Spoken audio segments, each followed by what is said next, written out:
என்னுடைய நன்றியையும் வணக்கத்தையும் தெரிவித்துக் கொள்கின்றேன். முதலில் காலம் கடந்து இந்த கூட்டத்திற்கு வந்தமைக்கு என்னுடைய வருத்தத்தையும் மன்னிப்பையும் கேட்டுக்கொள்கின்றேன். வேணும்னு இந்த கூட்டத்துக்கு நான் லேட்டாக வரல. நண்பர் மரியாதைக்குரிய ஆவடி நாசர் அவர்களுக்கு தெரியும், இன்றைக்கு மட்டும் சென்னையில் குறிப்பாக நான் சார்ந்திருக்கிற துறையில் மாண்புமிகு தமிழ்நாட்டின் முதலமைச்சர்கள் இன்று காலை 1231 கிராம சுகாதார செவிலியர்களுக்கு பணியாணைகளை தந்த நிகழ்வை நீங்கள் தொலைக்காட்சியில் பார்த்திருப்பீர்கள். ஒரு 2 வருஷமாக கோர்ட்டில் பெரிய அளவில் சட்ட போராட்டம் நடத்தி இன்னைக்கு 1231 பேருக்கு வெளிப்படை தன்மையோட நேர்மை நிர்வாகம் என்கின்ற வகையில் இந்தியாவில் வேறு எந்த அரசு துறையும் முதலில் பணியில் சேர்பவர்களுக்கு ஃப்ரெஷ் கேண்டிடேட்டுக்கு கவுன்சிலிங்கிறது வேறு எங்கேயுமே கிடையாது. இந்த துறையில் மாண்புமிகு தமிழ்நாட்டின் முதலமைச்சர்களுடைய அறிவுறுத்தலோடு 1231 பேருக்கு மாண்புமிகு முதல்வர் காலையில் பணியாணைகளை தந்தார். இப்போ இன்னைக்கு சாயந்தரம் நானும் நண்பர் தாயகம் கவி, கடகத்தின் துணை அமைப்பு செயலாளர், திருவிக நகர் தொகுதியின் சட்டமன்ற உறுப்பினர் இனிய நண்பர் தாயகம் கவி அவர்களும் இன்னொரு நிகழ்ச்சியில் கலந்து கொண்டோம். சைதாப்பேட்டையில் வாழத்தோப்புங்கிற ஒரு பகுதியில் புதிதாக கட்டப்பட்ட நகர்ப்புற மேம்பாட்டு வாரியத்தின் குடியிருப்புகள் 504, 78 கோடி ரூபாய் செலவில் கட்டப்பட்ட அந்த குடியிருப்புகளை 504 பயனாளிகளுக்கு மாண்புமிகு தமிழ்நாட்டின் துணை முதலமைச்சர் மரியாதைக்குரிய உதயநிதி ஸ்டாலின் அவர்கள் அர்ப்பணிக்கும் நிகழ்ச்சி. அதை தந்துவிட்டு இந்த நிகழ்ச்சிக்கு சற்று காலதாமதமாக வந்திருக்கிறோம். அதற்காக எங்களை பொறுத்தருள வேண்டும் என்று அன்போடு வேண்டி கேட்டுக்கொள்கின்றேன். மரியாதைக்குரிய ரமேஷ் ராஜ் அவர்களிடத்தில் தலைமை கழகத்தின் சார்பில் இந்த கூட்டத்தில் நானும் கலந்து கொள்கிறேன் என்கின்ற அறிவிப்பு வந்தவுடன் அவரிடத்தில் தொலைபேசியில் நான் சொன்னது 6 மணிக்கு வந்துடுவோம், ஒரு 7:30 மணிக்கெல்லாம் முடிச்சிடலாம். காவல்துறையை பொறுத்த வரைக்கும் ராத்திரி 10 மணி வரைக்கும் நமக்கு கூட்டம் நடத்துறதுக்கு அனுமதி தந்தாலும் பொதுமக்களை அவ்வளோ நேரம் காக்க வைக்கிறதுங்கிறது சரியாக இருக்காது. ஒரு 6:30 7 மணிக்கெல்லாம் கூட்டத்தை முடிச்சிட்டோம்னா தான் எல்லாரும் ஹாப்பியாக போவாங்க அப்படின்ற மாதிரி சொன்னேன். அப்போ ரமேஷ் சொன்னார், நீங்கள் எத்தனை மணிக்கு வரீங்களோ அப்போ முடிச்சிடலாங்க கூட்டத்தினார். ஆனால் அது இன்னைக்கு நடக்க முடியாமல் போச்சு. இன்னைக்கு இந்த அழைப்பை பார்த்தேன். நேற்றுக்கு ரமேஷ் ராஜ் வந்து கொடுத்துட்டு வந்திருந்தார், வீட்டுக்கு வந்து கொடுத்தாருன்னு சொன்னாங்க. காலையில் என் கையில் நண்பர்கள் இதை கொடுத்தாங்க. நான் எடுத்து பார்த்த உடனே ஒரே ஆச்சரியமாக போச்சு. இதை முழுக்க இன்னைக்கு எனக்கு நேரம் நிறைய இல்லாததால் 2 பிஏவை விட்டு இதில் எத்தனை பேர் இருக்குது என்னப்பா அப்படின்னேன். 2 பேரும் ஒரு 2 மணி நேரம் உட்காந்து ஆளுக்கு ஒரு பக்கத்தை எண்ண ஆரம்பிச்சிருக்காங்க. வரவேற்புரை பகலவனை தொடங்கி நன்றி உரைன்னு போட்டிருக்கிற ருக்மணி மோகன்ராஜ் மணிமாறன் வரைக்கும் 1971 பேர் இருக்கு. எத்தனை சட்டமன்ற தொகுதி இருக்குன்னு கேட்டால் 2 சட்டமன்ற தொகுதினாங்க. இந்த 2 சட்டமன்ற தொகுதியில் 1971 நிர்வாகிகளை அடையாளம் கண்டுபிடிச்சி இதை மெனக்கட்டு ஒரு நோட்டீஸை ஒரு பொறுப்பாளரால் எழுத முடிஞ்சிருக்குன்னா அவருடைய நிர்வாக திறமைக்கு இதை விட சான்று வேறு எதையுமே சொல்ல முடியாது. உண்மையிலேயே சாமு நாசர் சொன்ன மாதிரி அவரும் பொறாமப்படுவார், நானும் பொறாமப்படுவேன். இந்த மாதிரி நோட்டீஸை நாங்கள் இது வரைக்கும் உருவாக்குனதே இல்லை. 1971 பேர் அந்த அளவுக்கு ஒரு நிர்வாக கட்டமைப்பை இந்த மாவட்டத்தில் ஏற்படுத்தி வச்சிருக்கிறாங்க கழக தோழர்கள். உண்மையிலேயே ஒரு மிகப்பெரிய அளவிலான மகிழ்ச்சி. இந்த மரியாதைக்குரிய ஆவடி நாசர் பேசுகிறத நாங்கள் முழுமையாக வரும்போது இந்த லைவில் பார்த்துட்டு வந்தோம். நம்ம ரமேஷ் ராஜ் இந்த கூட்டத்தை இங்கே தான் ஒரு பல்லாயிரக்கணக்கான பேர் உட்காந்துருக்குறாங்க, இதில் மட்டும் நிறைவடையலை. மாவட்ட கழக சார்பில் சமூக வலைதளத்தில் இப்போது லைவ்லேயும் போயின்னு இருக்குது. இதுக்குன்னு தனியாக கேமராவை போட்டு அவர் லைவ் போட்டிருக்கார். இப்போ நாங்களும் லிங்க் வாங்கி சைதாப்பேட்டையிலேருந்து இங்கே வர்ற வரைக்கும் அதை பார்த்துட்டே வந்தோம். சைதை சாதிக்கோட முழு பேச்சையும் கேட்டோம். அப்புறம் ரமேஷ் ராஜ் பேசுனதையும் கேட்டோம். நம்ம ஆவடி நாசர் சகோதரர் மை பற்றி பேச ஆரம்பித்து வார்த்தையில் மை தொடங்கி கடைசி வார்த்தை மை வரைக்கும் மொத்தத்தையும் முடித்தார்ல, அது எல்லாத்தையுமே கேட்டுன்னு வந்தோம். அற்புதமான கூட்டம். உண்மையிலேயே ரொம்ப மகிழ்ச்சியாக இருக்குது. மணி 8ஆவது. நான் ஒரு 15-20 நிமிஷம் பேசி கூட்டத்தை உங்களெல்லாம் சீக்கிரமாகவே வீட்டுக்கு அனுப்பிடுறோம். இந்த கூட்டத்தோட நோக்கத்தை எனக்கு முன்னாடி பேசின அத்தனை பேருமே சிறப்பாக பேசி முடிச்சிட்டதால மாண்புமிகு தமிழ்நாட்டின் முதலமைச்சர்கள் இன்னைக்கு தொடர்ந்து ஒரு வருஷமாகவே உங்களுக்கு தெரியும் நாம் ஒரு முழக்கத்தை முன் வச்சிருக்கிறோம். என்ன முழக்கம்னா, வர்ற 26 தேர்தலில் திமுக 200க்கும் மேற்பட்ட இடங்களில் வெற்றி பெறும்ங்கிற முழக்கத்தை வச்சிருக்கிறோம். அதுவும் வெல்வோம் 200 படைப்போம் வரலாறுன்னு. இதை யாராவது என்ன நினைப்பாங்கன்னா, இவங்க மேலே பெரிய அதீத நம்பிக்கை இருக்குது, 200 சீட்டில் ஜெயிப்புன்னு சொல்கிறாங்க. முத்தமிழறிஞர் கலைஞர் அவர்களே 1971 184 இடத்துல தான் ஜெயிச்சார். ஆனால் இப்போ இவங்க 200 இடத்துல ஜெயிப்புன்னு சொல்கிறாங்க. இவங்களுக்கு ரொம்ப தான் நம்பிக்கை அப்படிங்கிற மாதிரி ஒரு சிலர் இன்னைக்கு விமர்சனமும் பண்ண தொடங்கியிருக்கிறாங்க. அவங்களுக்கு தெரியாது, நம்ம மாண்புமிகு முதல்வர் ஒரு விஞ்ஞானபூர்வமான அறிவிப்பு. அது வெல்வோம் 200 படைப்போம் வரலாறுங்கிறது எதை வச்சு சொன்னார்னா, போன வருஷம்தான் நாடாளுமன்ற தேர்தல் நடந்தது. தமிழ்நாட்டில் இருக்கிற பாராளுமன்ற தொகுதிகளின் எண்ணிக்கை 39. இந்த 39 பாராளுமன்ற தொகுதிகளுக்குள் அடங்கிய சட்டமன்ற தொகுதிகளின் எண்ணிக்கை 234. இந்த 234 போன வருஷம் எத்தனை தொகுதிகளில் திமுகவுக்கு கூடுதல் வாக்குகள் கிடைத்ததுன்னா 221 தொகுதிகளில் திமுகவுக்கு கூடுதல் வாக்குகள் கிடைத்தது. கொஞ்சம் மைண்டில் இதை ஏற்றிக்கங்க. மொத்தம் 234. இந்த 234ல் 221 தொகுதிகளில் திமுகவுக்கு கூடுதல் வாக்குகள் கிடைத்தது. அப்போ வெல்வோம் 200ன்னு சொல்கிறதுல என்ன தப்பு? இந்த ஒரு வருஷமாக கூடுதலான உழைப்பை நல்கி கொண்டிருக்கிறோம். இன்னைக்கு காலைல நான் சொல்கிற மாதிரி ஒரு 1231 பேருக்கு பணியாணைகள், 504 பேருக்கு வீடு. இது ஒரு தொகுதியில் மட்டும், ஒரு இடத்துல மட்டும். இப்போ ஆவடி நாசர் அவர் சார்ந்திருக்கிற துறையில் இன்னைக்கு பண்ண விஷயங்களை சொல்ல சொன்னால் அவர் அரை மணி நேரம் பேசுவார். இந்த மாதிரி 234 எம்எல்ஏக்களும், அதுவும் திமுக கூட்டணியில் இருக்கிற சட்டமன்ற உறுப்பினர்களை, உள்ளாட்சி அமைப்புகளின் பிரதிநிதிகளை ஒவ்வொரு நாளுமே உங்கள் வார்டில், உங்கள் பேரூராட்சியில், உங்கள் ஊராட்சியில், உங்கள் நகராட்சியில், உங்கள் மாநகராட்சி பகுதியில் நீங்கள் என்ன பண்ணீங்கன்னு கேட்டால் ஒவ்வொருத்தராலையும் பட்டியல் போட முடியும். அந்த அளவுக்கு இன்னைக்கு தினந்தோறுமான சாதனைகள். இவ்வளவு பணி நிற்கிறப்ப போன வருஷம் வாங்கின ஓட்டை விட இந்த வருஷம் கூடுதலாக வாங்குவோமா வாங்க மாட்டோமா?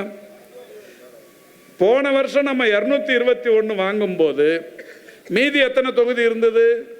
13 தொகுதி தான். 13 தொகுதிகளில் இப்போ வீராப்பு பேசின்னு சுற்றுறாருல எடப்பாடி பழனிசாமி, அவர் பாட்டுக்கு இன்னைக்கு தமிழ்நாடு முழுக்க போய் சாயந்தரம்னா ஒரு தமாஷ் நாடகம் மாதிரி நடத்தின்னு வர்றார். முன்னாடியே போய் என்ன பண்ணுறாங்கன்னா, இப்போ ஒரு ரமேஷ் ராஜ் கூட்டம் போட்டிருக்காரு. ஒரு அகலமான 100 அடி சாலை, இது 100 120 அடியா? 100 அடி, 120 அடி இருக்கும். எட்ஜ் டு எட்ஜ் 120 அடி இருக்கும். ஒரு 60 அடிக்கு பொதுக்கூட்டம் போகிறாரு. 60 அடிக்கு போக்குவரத்துக்கு இடையூறு இல்லை. இந்த 60 அடி ரோடில் அந்த பக்கம் எங்கேயும் பேனர் வைக்கல. இது எடப்பாடி பழனிசாமி கலந்துக்கிற கூட்டத்தில் என்ன பண்ணுறாருன்னா, 40 அடி ரோடாக இருந்தாலும் 20 அடியை மடக்கி இந்த பக்கமும் ஃபுல்லாக பேனரை வச்சுட்டு நடுவில் ஒரு 2000-3000 பேரை தொகுதி முழுக்க இருந்து கூட்டு வர சொல்லிட்டு அந்த கூட்டத்தில் பார்த்து பேசுகிறாரு. இந்த தொகுதி எந்த தொகுதியோ அந்த தொகுதி பேரை சொல்லி, இந்த தொகுதியில் வந்திருக்கிற இவ்வளோ பேரையும் வச்சு நாங்கள் வெற்றி பெற்று விடுவோம்ன்றார். ஒரு 2000-3000 பேர் ஓட்டு போட்டு ஒரு தொகுதியில் வெற்றி பெற்று முடியுமா? டெபாசிட் கூட வாங்க முடியாது. ஆனால் சொல்கிறார், இதை சொல்லின்னு சுற்றுறாரு. ஆனால் நம்முடைய முதல்வர் வெல்வோம் 200ன்னு சொன்னதுக்கு காரணம் 221 தொகுதிகளில் கூடுதல் வாக்குகளை கடந்த ஆண்டு பெற்றிருக்கிறோம். இப்போ மீதி இருக்கிற அந்த 13 தொகுதியில் ஏடிஎம்கே இன்னைக்கு வீரவசனம் பேசின்னு சுற்றுற எடப்பாடி தலைமையிலான அதிமுக எத்தனை இடங்களில் வெற்றி பெற்ற அந்த கூடுதல் வாக்குகளை பெற்றது என்றால், எடப்பாடி, குமாரபாளையம், சங்ககிரி, பரமத்திவேலூர், அரியலூர், திருக்கோவிலூர், ஜெயங்கொண்டம், உளுந்தூர்பேட்டை, மொத்தம் 8 தொகுதி. 8 தொகுதியில் மட்டும்தான் அதிமுக கூடுதல் வாக்குகளை பெற்றது. இப்போ இந்த 8 தொகுதியில் இருக்கிற திமுக தோழர்களை போய் கேட்டோம்னா, இந்த 8 தொகுதியிலையும் இந்த வாட்டி நாங்கள் ஜெயிச்சிருவோன்றாங்க. இந்த 8ல் மட்டும்தான் போன தடவை அதிமுக கூடுதல் வாக்குகளை பெற்றது. இப்போ மீதி 5 யாரு? தேமுதிக 2. திருமங்கலத்திலையும் அருப்புக்கோட்டையிலையும் தேமுதிக 2 தொகுதியில் கூடுதல் வாக்குகளை பெற்றது. மீதி 3 யாரு? தர்மபுரி, பெண்ணாகரம், பாப்பிரெட்டிப்பட்டி, இந்த 3 தொகுதியில் பாமக கூடுதல் வாக்குகளை பெற்றது. ஆக ஏடிஎம்கே 8, பாமக 3, தேமுதிக 2, மொத்தமாக சேர்த்தா 13. இந்த 13 மட்டும்தான் போன தேர்தலில் திமுகவை விட கூடுதல் வாக்குகளை பெற்ற சட்டமன்ற தொகுதிகள். இப்போ 221 தொகுதிகளில் திமுக கூடுதல் வாக்குகளை பெற்றிருக்கிறது. அதனால்தான் இன்றைக்கு திராவிட முன்னேற்ற கழகத்தின் மிக முக்கியமான முழக்கம் வெல்வோம் 200 படைப்போம் வரலாறு. இந்த கூட்டத்தை பார்க்குறப்ப வெல்வோம் 200 இல்லை, வெல்வோம் 234 படைப்போம் வரலாறு என்பதுதான் இன்றைக்கு உறுதி அப்படிங்கிறது மிக முக்கியமான விஷயம். இப்போ இந்த ஒரு 5 மிக முக்கிய தீர்மானங்களை இறுதியாக என்னுடைய உரைக்கு பின்னால் உறுதிமொழியாக நாம் ஏற்கவிருக்கிறோம். அதையே திரும்ப சொல்லி நிற்க வேண்டியதில்லை. ஆனாலும் நம்ம முதலமைச்சர் அவர்கள் இன்னைக்கு எந்த மாதிரியான சாதனைகளை எல்லாம் செய்து கொண்டிருக்கிறார் அப்படிங்கிறத நீங்கள் எல்லாருக்குமே தெரியும். கலைஞர் மகளிர் உரிமை தொகை திட்டம் 1,15,00,000 பேர் மாதம் 1000 ரூபா வாங்குறாங்க. இது வரைக்கும் 25,000 ரூபாய் ஒவ்வொரு குடும்பத்துக்கும் போய் சேர்ந்துருக்கு. இந்த திட்டம் தொடங்கி 25 மாதம் ஆகுது. இதே அண்ணா பிறந்த நாள் அன்னைக்கு ஆரம்பித்தாங்க 2 வருஷத்துக்கு முன்னாடி. 24,000 ரூபா வர இன்னொரு 10 நாள் ஆச்சுன்னா 25,000 ரூபா. ஒவ்வொரு குடும்பத்துக்கும் 24,000 ரூபா வந்து சேர்ந்துருக்கு. இது கலைஞர் மகளிர் உரிமை தொகை திட்டம் 1,15,00,000 பேருக்கு. இப்போ உங்களுடன் ஸ்டாலினுங்கிற ஒரு முகாமை 10,000 இடத்துல நடத்தி, இந்த 10,000 இடத்துல நடத்துகிற முகாம்லேயும் யாருக்கெல்லாம் இந்த தகுதி உள்ளவர்களுக்கு கலைஞர் மகளிர் உரிமை தொகை திட்டம் விடுபட்டு போச்சோ அவங்கெல்லாம் விண்ணப்பிக்கலான்னு சொல்லி விண்ணப்பங்களை தராங்க. இப்போ அதில் விண்ணப்பங்களும் வந்துன்னு இருக்கு. இப்போ கூட நாங்கள் கலந்துக்கிற நிகழ்ச்சியில், நானும் கவியும் கலந்துக்கிற நிகழ்ச்சியில் மாண்புமிகு துணை முதல்வர் சொன்னார், விடுபட்டு போன அத்தனை பேருக்கும் மிக விரைவில் கலைஞர் மகளிர் உரிமை தொகை திட்டத்தின் அந்த பயன் வந்து சேரும்னு சொல்லியிருக்கிறாங்க. ஆக 1,15,00,000 தரதையும் தாண்டி விடுபட்டு போனவங்களுக்கும் விரைவில் கிடைக்கும் என்கின்ற வகையில் அறிவிப்பு வெளியிடப்பட்டிருக்கிறது. இந்த மாதிரி திட்டம் வேற எங்கேயாவது இருக்கா? இந்த திட்டத்தை பார்த்து மகாராஷ்டிரா, ஹரியானா, டெல்லி, கர்நாடகா, தெலுங்கானா இந்த மாதிரி நிறைய மாநிலங்கள் அவங்க தேர்தல் நேரத்தில் தளபதி இங்கே செயல்படுத்துகிற மாதிரி நாங்கள் பண்ணுறோன்னு சொன்னாங்க. ஆனால் நிறைய மாநிலங்கள் அறிவிச்சாங்களே தவிர யாரும் பண்ணல.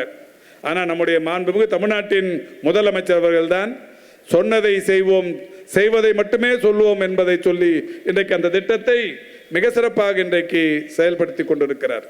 அப்புறம் விடியல் பயண திட்டம்.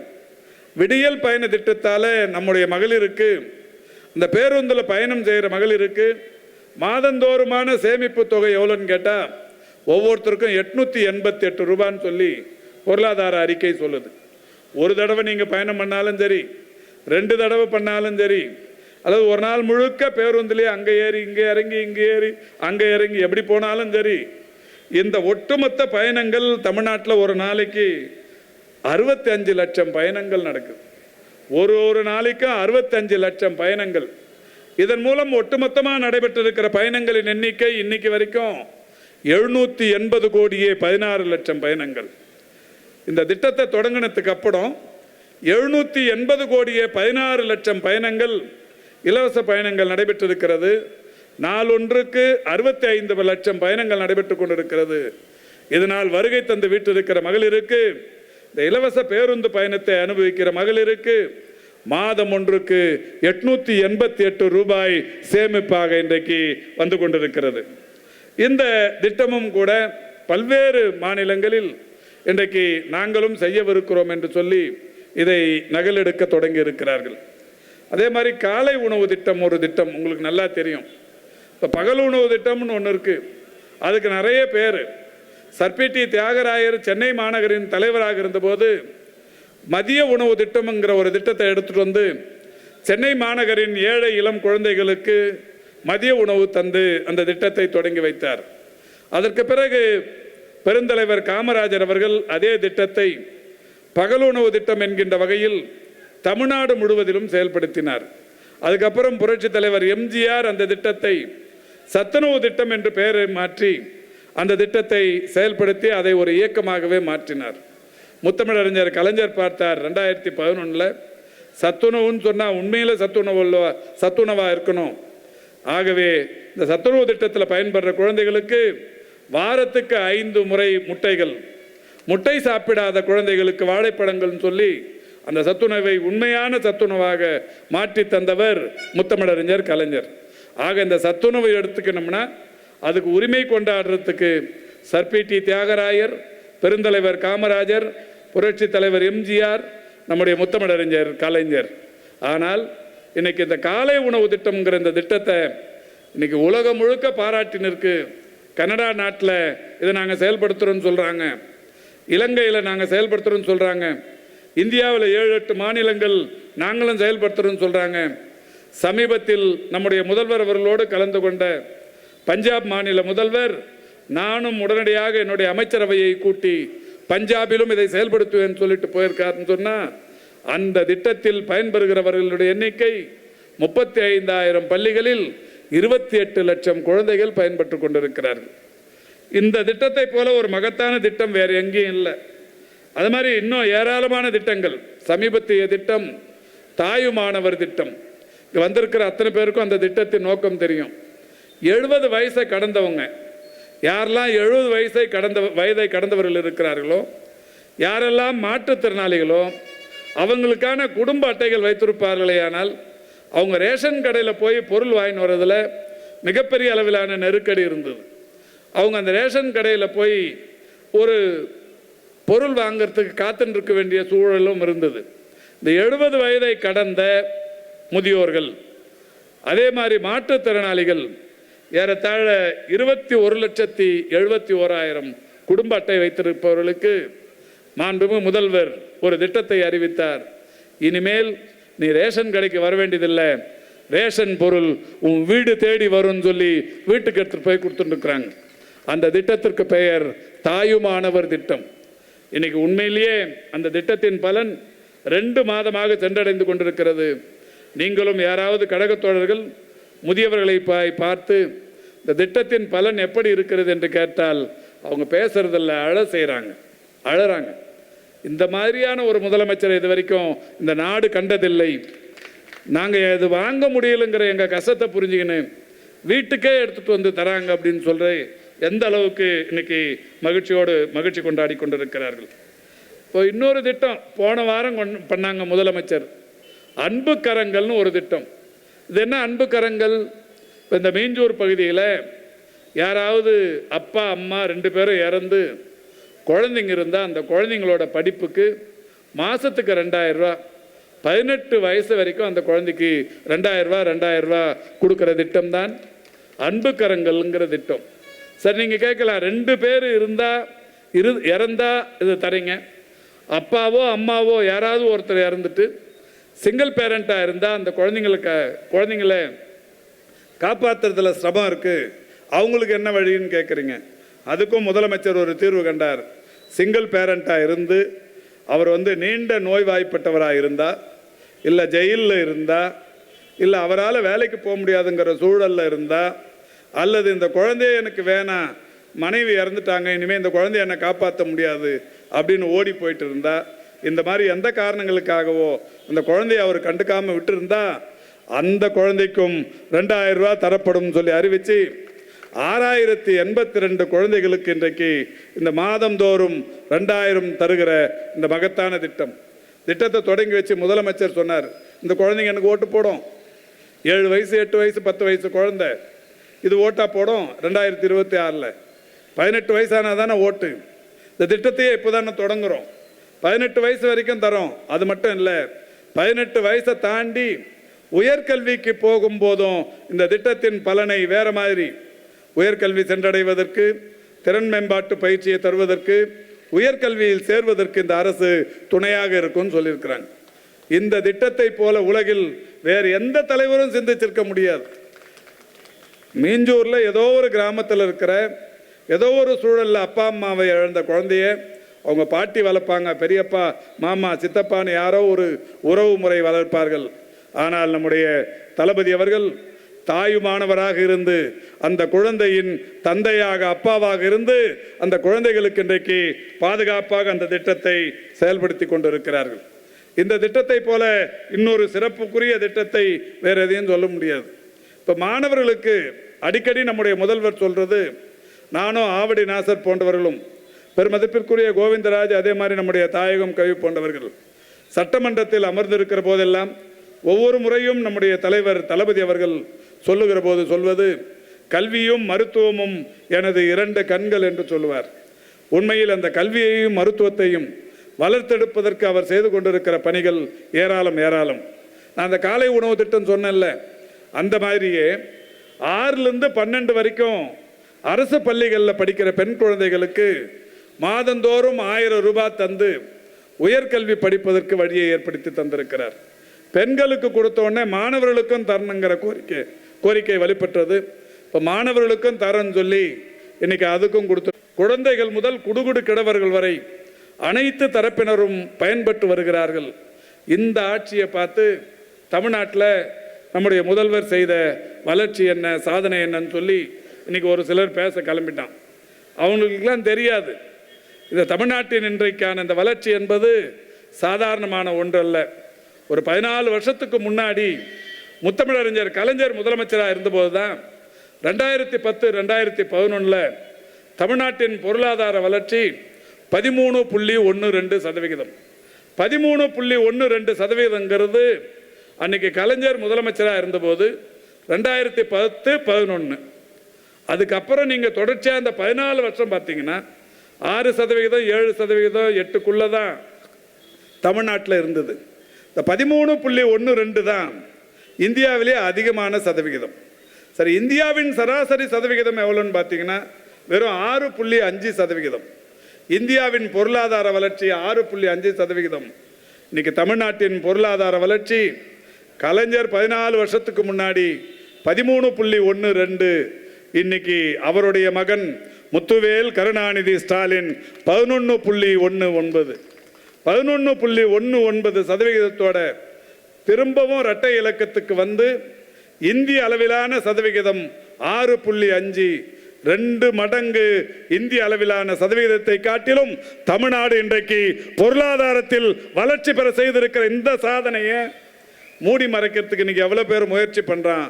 நிச்சயமா யார் எத்தனை அடையாளங்களோடு வந்தாரும் நம்முடைய தமிழ்நாட்டின் வளர்ச்சி இன்றைக்கு மக்கள் அறிந்திருக்கிற ஒன்று. தமிழ்நாட்டின் பொருளாதார வளர்ச்சியை அனுபவித்துக் கொண்டிருக்கிற மக்களுக்கு மிக நன்றாக தெரியும். ஒரு செய்தியை சொல்றேன். ஒரு 2 நாளுக்கு முன்னாடி ஆவடி நாசருக்கும் தெரியும், அவருக்கு எல்லாம் கூட சொன்னேன்னு நினைக்கிறேன். ஒரு தனியார் அமைப்பு ஒரு 4 நண்பர்கள் வந்தாங்க. சார், ஒரு தொகுதியாக நாங்கள் சர்வே பண்ண போகிறோம், வாக்கு சதவிகிதம் எப்படி இருக்குன்னு நாங்கள் சர்வே பண்ண போகிறோம் அப்படின்னு வந்தாங்க. அப்போ நான் சொன்னேன், முதல்ல எங்கள் சைதாப்பேட்டையை பண்ணாம்பா அப்படின்னு. சைதாப்பேட்டையை பண்ணி என்ன கேள்வி எல்லாம் கேட்க போகிறீங்கன்னு கேட்டேன். ஒரு 10-15 கேள்வி. உங்கள் எம்எல்ஏ நல்லா பண்ணுறாரா, எல்லாம் நீங்கள் கூப்பிட்ட குரலுக்கு வராரா, சரி, இந்த அரசு திட்டங்கள் உங்களை முழுமையாக சென்றடைந்திருக்கிறதா, இன்னும் என்னெல்லாம் செய்யணும்னு எதிர்பார்க்குறீங்க, சார் 2026 திமுகவுக்கு ஓட்டு போடுவீங்களா, யாருக்கு ஓட்டு போடுவீங்க, சரி என்ன பிரச்சனையை உடனடியாக தீர்க்கணும்னு நினைக்கிறீங்க. இந்த மாதிரி ஒரு 8-10 கேள்வியோட ஒரு 15 நண்பர்கள். எங்கள் தொகுதியில் 254 வாக்குச்சாவடி இருக்குது. ஒரு வாக்குச்சாவடி எத்தனை பேர் சாம்பிள் எடுப்பீங்கன்னு நான் கேட்டேன். அவங்க சொன்னாங்க, சார் இது வரைக்கும் பெரிய நிர்வாகம் கூட எவ்வளோ சாம்பிள் எடுப்பாங்கன்னா ஒரு 1000-2000 சாம்பிள் எடுப்பாங்கன்னார். நான் சொன்னேன், எப்பா 2.25 லட்சம் 3 லட்சம் ஓட்டு இருக்கிற இடத்துல 1000-2000 சாம்பிள் வந்து பெரிய அடையாளப்படுத்திட முடியாது. நான் சொல்கிற மாதிரி பண்ணுவியா, அப்போ பண்ணுறதா இருந்தால் எனக்கு பண்ணி கொடுன்னேன். ஏன்னா நட்பு ரீதியாக வந்து கேட்ட நண்பர்கள் ஐடியில் ஒர்க் பண்ணுறவங்க. அப்போ நான் என்ன சார் பண்ணணுன்னாங்க, ஒரு பாகத்துக்கு 40 சாம்பிள் எடு. அந்த 40 சாம்பிளில் 10 பெண்கள், 10 ஆண்கள், 10 20 வயதுக்கு 30 வயதுக்கு உட்பட்டவர்கள், 10 60 வயதுக்கு மேற்பட்டவர்கள், 40ன்னு பிரிச்சுக்க. இதை ஒரு பூத்தில் 4 தெரு இருந்தால் 4 10 ஆக்கிக்க, 2 தெரு இருந்தால் 2 20 ஆக்கிக்க, ஒரே தெரு பெரிய தெருவாக இருக்கா 4 பார்ட்டாக பிரிச்சுக்க. ஒரே இடத்துல ஒரே வீட்டில் 40 பேரை கேட்டு வந்துடக்கூடாது. இந்த மாதிரி பிரித்து எடுக்கிறதுனா எடு, இல்லைன்னா எடுக்காதண்ணே. இல்லை சார் கரெக்டாக நீங்கள் சொல்கிற மாதிரி எடுக்கிறேன்னாங்க. எடுத்துகிட்டு 2 நாளுக்கு முன்னாடி அங்கெல்லாம் வந்து கொடுத்தாங்க. கொடுத்ததில் பார்த்தா அவர் பெரிய சந்தோஷம். சைதாப்பேட்டையில் இருக்கிற மாதிரி தான் பொன்னேரியில் இருக்கும், சைதாப்பேட்டையில் இருக்கிற மாதிரி தான் மீஞ்சூரில் இருக்கும், சைதாப்பேட்டையில் இருக்கிற மாதிரி தான் ஆவடியிலையும் இருக்கும், சைதாப்பேட்டையில் இருக்கிற மாதிரி தான் கன்னியாகுமரியில் இருக்கும். இந்த மனநிலை தமிழ்நாடு முழுக்க ஒரே மாதிரி இருக்கும். ஒரு சந்தோஷமான விஷயம் என்னன்னா, திமுகவுக்கு எத்தனை சதவிகிதம் வாக்களிப்பீர்கள் என்று கேட்டபோது 53% திமுகவுக்கு வாக்களிப்பதாக சொல்லியிருக்கிறார். சரி, ஓட்டு போடுற இன்னும் முடிவெடுக்கலன்னு சொன்னவங்க எவ்வளோ பேர், அந்த நேரத்துக்கு பார்த்துக்கலாங்கன்னு சொன்னவங்க எவ்வளோ பேர், 29%. சரி, யாருக்கு ஓட்டு போடுவீங்கன்னு சொன்னது எத்தனை பேர், 18%. இந்த 18 யார் யாருக்கு? ஏடிஎம்கே, நாதாக்கா, தாவேக்கா, என்னென்ன கா இருக்கோ அது எல்லா காவுக்கும் சேர்த்து 18%. 29 அன்டிசைடட். 18 முடிவு பண்ணியிருக்கிறான். நான் சொன்ன இந்த ஒரு 10 கட்சி மொத்தம் சேர்த்தா 53, 47. திமுகவுக்கு 53. அவன் என்ன சொல்கிறான்னா, இந்த அன்டிசைடட் 29லையும் கூட திமுகவுக்கு தேர்தல் நேரத்தில் இன்னொரு 10-15% கூடுன்றான். அப்படியானால் நான் சொன்ன இந்த 221 இல்லை 234 திமுக வெற்றி பெற்று ஒரு மகத்தான அரசை மீண்டும் மாண்புமிகு தமிழ்நாட்டின் முதலமைச்சர் தலைமையில் அமையவிருப்பது என்பதில் எந்த விதமான மாற்று கருத்துக்கும் இன்றைக்கு இடமில்லை. நான் ஏற்கனவே சொன்னேன்ல, இந்த புள்ளி விவரம் 11.19. இதில் மோடி, இந்தியாவின் பிரதமராக இருக்கிற மோடி, அவர் குஜராத்தை அப்படியே தலைகீழாக மாற்றிட்டு வந்தார்னு சொன்னாங்கல்ல. அந்த குஜராத் இந்த பொருளாதார வளர்ச்சி பட்டியலில் இடம்பெறவே இல்லை. குஜராத், கோவா போன்ற ஒரு 4 பெரிய மாநிலங்கள், 2 யூனியன் பிரதேசங்கள், 36 மாநிலங்கள் இந்தியாவில் இருக்கிறது. இதில் 6 மாநிலங்கள் இந்த பொருளாதார வரிசையில் இடம்பெறவே இல்லை. மற்ற மாநிலங்கள்லாம் 6%, 7%. உத்தரப்பிரதேசத்தில் 7.99%, 8க்கும் குறைவு. ஆனால் தமிழ்நாடு இன்னைக்கு 11.19% இன்றைக்கு இந்தியாவில் முதலிடத்தில் இருந்து கொண்டிருக்கிறது என்பதை நாம் அனைவருமே நன்றாக அறிவோம். இப்போ உங்களுடன் ஸ்டாலின், நீ 10,000 முகாம்கள், ஒவ்வொரு முகாம்லையும் நீ டெய்லி போகும்போது அமைச்சர்களாக இருந்து செல்பவர்கள், சட்டமன்ற உறுப்பினராக இருந்து செல்பவர்கள், உள்ளாட்சி அமைப்புகளை சேர்ந்தவர்கள் செல்லுகிற போது இந்த மாதிரியான ஒரு சிஸ்டம் இதுக்கு முன்னாடி இருந்ததே இல்லை. அதே மாதிரி நலம் காக்கும் ஸ்டாலின் முகாம்கள் இன்னைக்கு தமிழ்நாட்டில் பெற்றுக்கொண்டிருக்கின்ற வெற்றி சாதாரணமான வெற்றி அல்ல. நான் சார்ந்திருக்கிற துறை என்பதற்காக சொல்லவில்லை. இப்போ மக்கள் நல்வாழ்வுத்துறையை பொறுத்தவரை மக்களை தேடி மருத்துவம், இன்னுயிர் காப்போம் நம்மை காக்கும் 48, இதயம் காப்போம், வருமுன் பாதுகாப்போம், பாதம் பாதுகாப்போம், நடப்போம் நலம் பெறுவோம், மக்களை தேடி மருத்துவ ஆய்வக திட்டம், தொழிலாளர்களை தேடி மருத்துவ திட்டம், செயற்கை கருத்தரித்தல் மையங்கள், சிறுநீரகம் பாதுகாக்கும் சீர்மிகு திட்டம், புற்றுநோய் கண்டறியும் ஒரு திட்டம் என்று பல்வேறு வகையான திட்டங்கள் இன்றைக்கு இந்த துறையில் செயல்படுத்தப்பட்டு வருகிறது.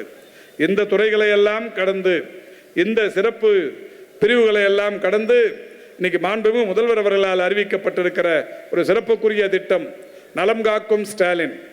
நலம் காக்கும் ஸ்டாலினில் போனீங்கன்னா, நான் சொன்னேன் இந்த மக்களை தேடி மருத்துவங்கிற திட்டத்தில், அந்த திட்டம் இன்னைக்கு உலக புகழ் பெற்ற திட்டம், ஐநா சபையின் விருது பெற்றிருக்கிற திட்டம்.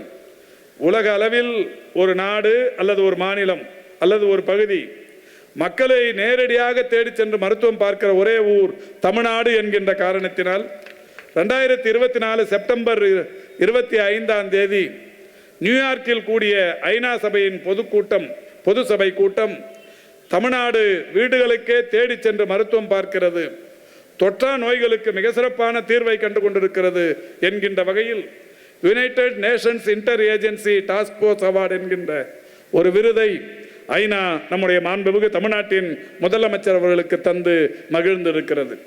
இப்படி பல்வேறு திட்டங்கள் செயல்பட்டு கொண்டிருந்தாலும் நலம் காக்கும் ஸ்டாலின் திட்டத்தில் காலையில் போனீங்கன்னா சாயந்தரம் வரும்போது அவங்களோட மெடிக்கல் ஹிஸ்ட்ரி ஒரு ஃபைல் போட்டு எடுத்துகிட்டு வரலாம். அவங்களோட ரத்த மாதிரிகள் சாம்பிள் எடுத்து ஒட்டுமொத்த நோய்த்தன்மையும் தெரிஞ்சுன்னு வரலாம். இந்த திட்டத்தில் இன்னைக்கு 2 சிறப்பு விஷயங்கள். கலைஞர் காப்பீட்டு திட்டம் என்பது இப்போது முதலமைச்சர் காப்பீட்டு திட்டமாக இருக்கிறது. இந்த முதலமைச்சர் காப்பீட்டு திட்டத்தில் பயன்பெற விரும்புபவர்கள் 1,47,00,000 பேர் ஏற்கனவே பயன்பெற்று கொண்டிருக்கிறார்கள். புதிதாக பயனாளிகள் யாராவது சேரணும்னா காலையில் போனால் 2 மணி நேரத்தில் கார்டு வாங்கிக்கின்னு வரலாம். மாற்றுத்திறனாளிகள் அவர்களுக்குரிய மாற்றுத்திறனாளி சர்டிஃபிகேட் வாங்கினா மட்டும்தான் 1000 ரூபா, 1500 ரூபா, 2500 ரூபா வரைக்கும் அரசாங்கம் தொடர் உதவிகளை செய்து கொண்டிருக்கிறது மாதந்தோறும். அந்த சர்டிஃபிகேட் வாங்கிறதுக்கு பெரிய அளவில் கஷ்டம். ஒன்று விஏஓ கையில் போய் வருவாய்த்துறை சான்றிதழை வாங்க வேண்டும். டாக்டர் கையில் போய் எவ்வளவு பர்சன்டேஜ் அந்த மாற்றுத்திறன் இருக்கிறது என்பதை அங்கே சொல்லணும். அதுக்கப்புறமா தான் மாற்றுத்திறனாளி அலுவலகத்தில் வந்து சர்டிஃபிகேட் வாங்க முடியும். ஆனால் இந்த நலம் காக்கும் ஸ்டாலின் முகாமில் காலையில் போனீங்கன்னா ஒரு 2 மணி நேரத்தில் அங்கேயே எல்லாம் முடித்து இன்றைக்கு அவர்களுக்கு சான்றிதழ் கிடைக்கிறது.